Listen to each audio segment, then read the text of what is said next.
So the first question, as I said, is very, very simple. Just tell us, why do you want to be mayor of Jacksonville? What's driving you to run? You said this is now your third time. This is indeed my third time. And the push behind it is that nothing's changed. And in my opinion, if nothing changes, nothing changes. And in Jacksonville, nothing's changed since consolidation. And you see where that got us. So I want to see the people of Jacksonville operate in the power of the people.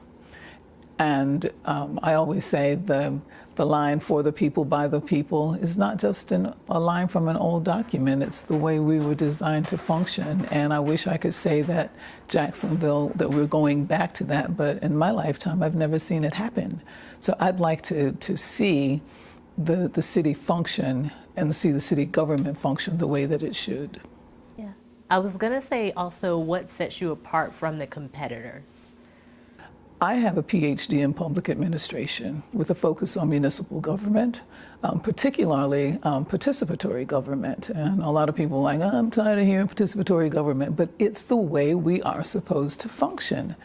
We, the citizens, are supposed to have the opportunity to participate in the decision-making processes that govern our lives.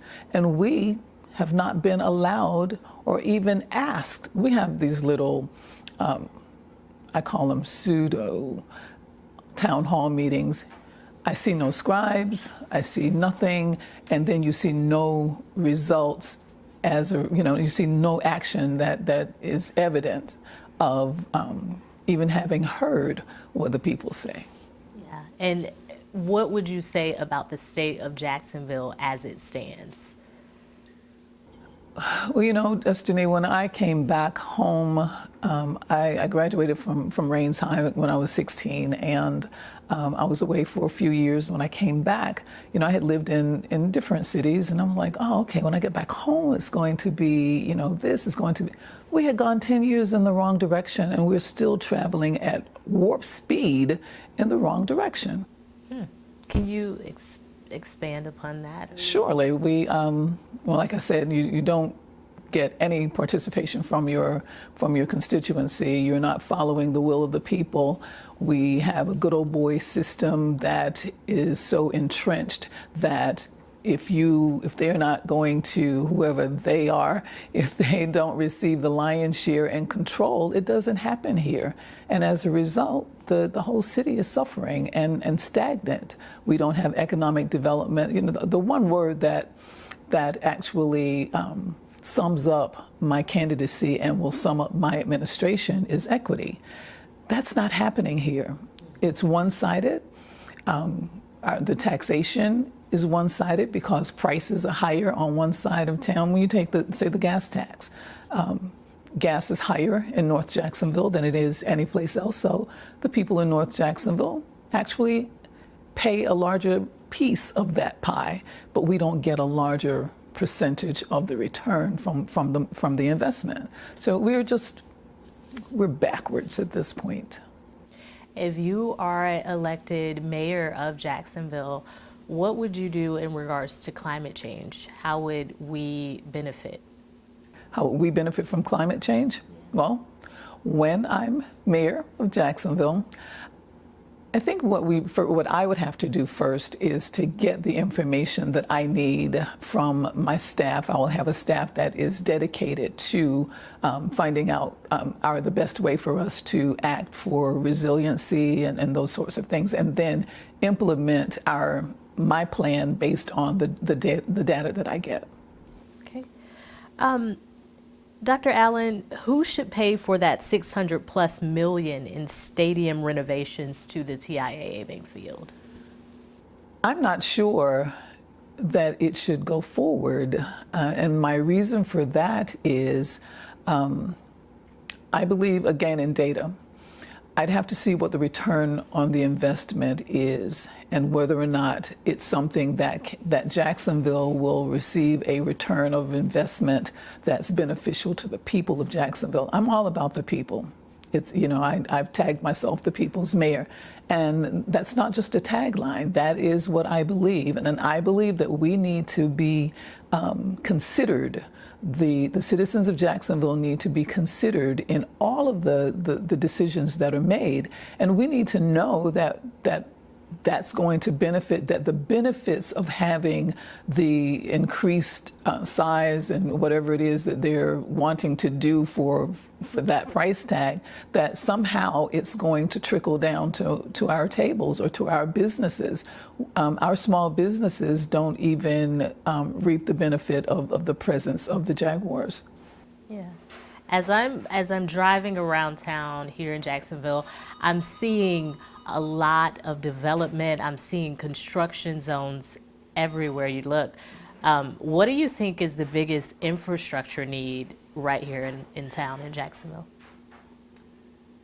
Design correction is one of the problems. I'm a general contractor by trade.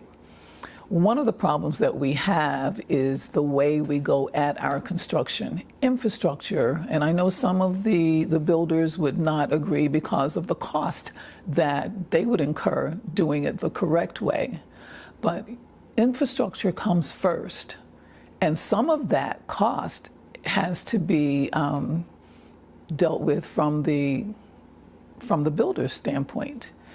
So I think that once we get our design and our flow, our schedule of events done properly in our building, then we can start to move forward. But it's all about the infrastructure. You've got to get the infrastructure in place first and then do the building, because otherwise you become gridlocked in times of emergencies. You end up with flooding. You end up with a lot of adverse events happening in our lives and the citizens' lives, all because somebody wanted to save some money on the front end. As it relates to Georgia, Florida, Georgia, whichever is the home team, do you feel like Jacksonville needs to invest more in that big game? I'd have to know exactly what more looks like. I don't know what we reap as benefits from being the host. I don't know at this point what our return is on that particular event.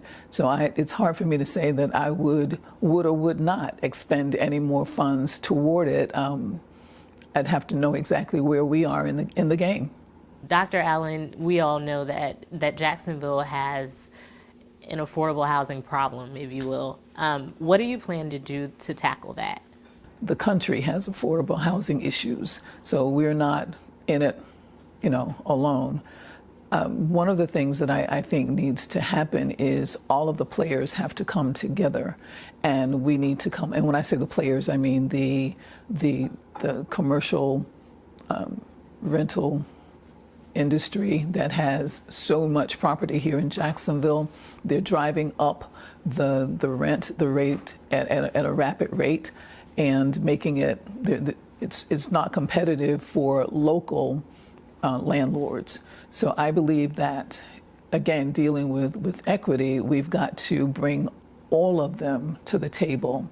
The local landlords, the national brands that have crept into our city, and the citizens, and let's come together, and we have to work out. We have got to come to some sort of affordable, equitable agreement, because everybody, I'm not against people making money. I'm a landlord. I've been a tenant, and I'm a landlord. But at the same time, tenant rights need to be established and actually followed and enforced. I think that will help a lot because we can't do rent control. The state does not allow rent control, and they don't allow us to circumvent what they have set, what the state has put into position. So I also think that the city has, in our neighborhoods department, we have the housing area in the housing programs. I will make sure that the housing programs are funded well.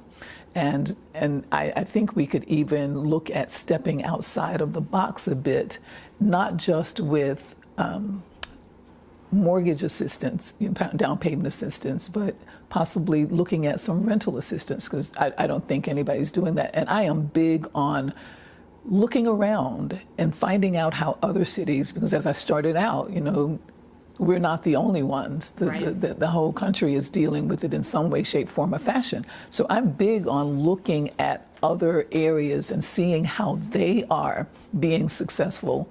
Everybody's not failing. Somebody has got a handle on this thing. So let's look. I'll have staff available to research those sorts of things, and we'll visit if we have to. If we can handle it without the travel, I'm all for that, because I don't want to spend money unnecessarily. And find out how others are doing it, and don't try to reinvent the wheel. Just jump on and keep pedaling. Yeah. The Jacksonville Sheriff's Office, we know as mayor, you will be working in partnership with the Jacksonville Sheriff's Office for public safety reasons. Talk about what you feel the budget needs to be. Do you think it should increase? Do you think it should stay the same? What do you think as far as funding police? I think the funding should remain where it is.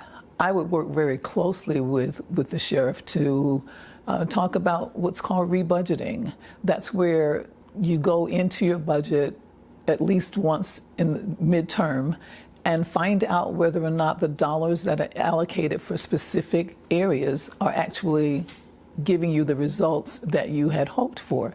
If they are, you keep that. If they aren't, and I guarantee you in every budget, you're going to find little pockets of money that are not functioning efficiently. So I believe that there may be some need to reallocate, because I know that we don't have, according to the national average, we're down on police presence, police officers. I think that I would talk to him about community policing to make sure that the officers are forming some sort of relationship with the people that they have sworn to protect and serve. Speaking of policing, we know that the Jacksonville Sheriff's Office has a huge task with trying to reduce the crime here. The governor has been working hard to do that as well. Can you talk about what you feel needs to be done in order to help reduce the crime locally? Yes, I believe community policing is a major step in the right direction. Their presence will curtail a lot of violent activity. Those things they're not likely to transpire if there's a police car in the area, if there are policemen on bicycles, walking the beats, as in New York they call them beat cops, and where you actually serve the people that you know. And rather than you're working in zone 5 this month and you're working in zone 2 next month, and I don't know if that's what they're doing, but I don't see any relationship. And it's always about relationship. So I believe that if we can get the community policing in place and continue to fund those things that are working, because I do know that the sheriff has some really good programs that he has working right now for the violent crime area. Make sure that those things are still funded, making sure that he has what he needs to continue that kind of service. But again, community policing is paramount in my opinion. So it seems like I'm hearing you say, we need to get the police out in those neighborhoods. Out of your cars, not, and I know that when they do their reports, their computers are inside their cars, and I understand that. But when you drive around and you see 5 or 6 police cars, unless they are checking in and doing roll call, and I think to have roll call out in the zones would be great. when you see all of them there, then the citizens know, oh, they're not just sitting around shooting the breeze. They are actually working. They are getting their marching orders for today. They're looking at where they're going to be and what's happening and getting report, if you will. And so I think that, I think that you can bring a lot of the activity. I don't know where they're doing their roll calls, whether it's in the substations or whatever, but I think all of those kinds of things can be brought out into the community so that they are highly visible, but not just visible from a distance where you see them sitting off under shade trees. What do you think contributes to the violent crime that we have in Jacksonville? I mean, it's a problem. The lack of economic development.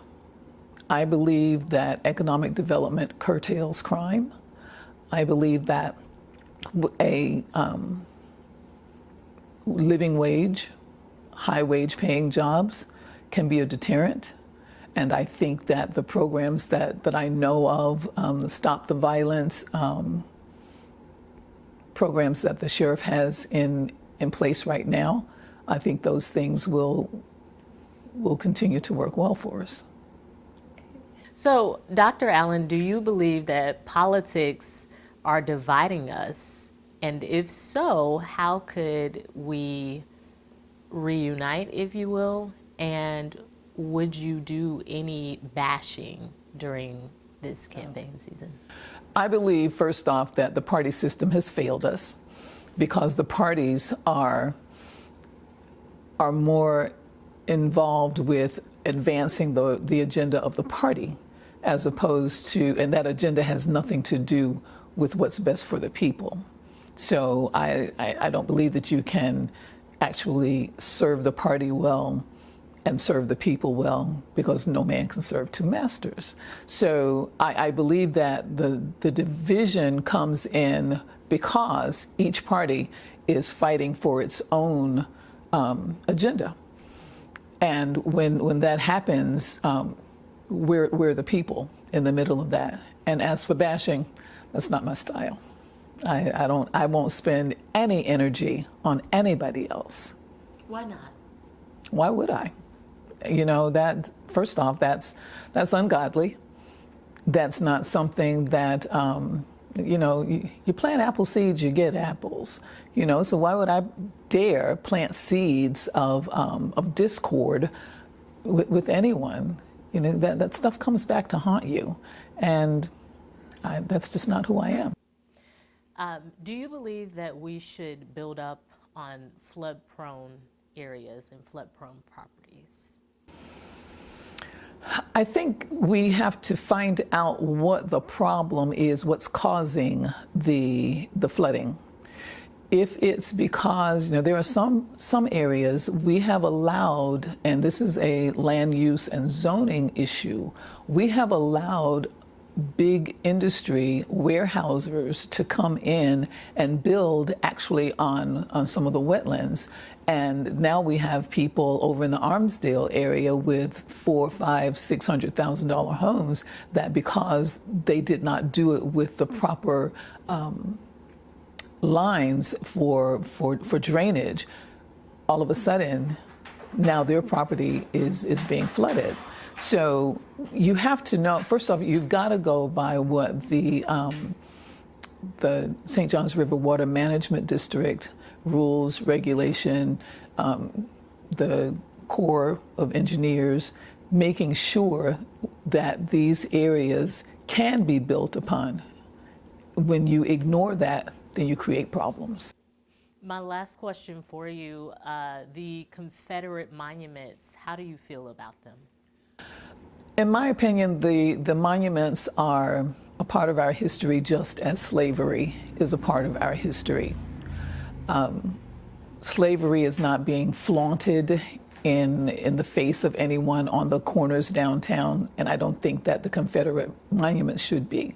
Do I think you should destroy them? No. I think what I would propose to the people of Jacksonville who I believe should make the final decision, what I would propose to the people of Jacksonville is that we create what I call a monument park. Now, I do know we have a park called Monument Park. I'm not suggesting that we use that one. That's riverfront property and it's prime real estate. But I believe we should come together and have a monument park where you take all of the monuments, set them there, but you also want to put the little plaques that explain exactly what this represents, the truth about what was happening in this era and who this person was and what they actually did. Not what you want that sounds good that they did, but the truth. Put the truth out there, and any school, any individual, any family who wants to go and visit, field trips, whatever they want to do, they are there. But I don't think that they should fly in the face of everyone. So you believe they should come down? Come down from their existing position, but not destroyed, removed and replaced in a monument park.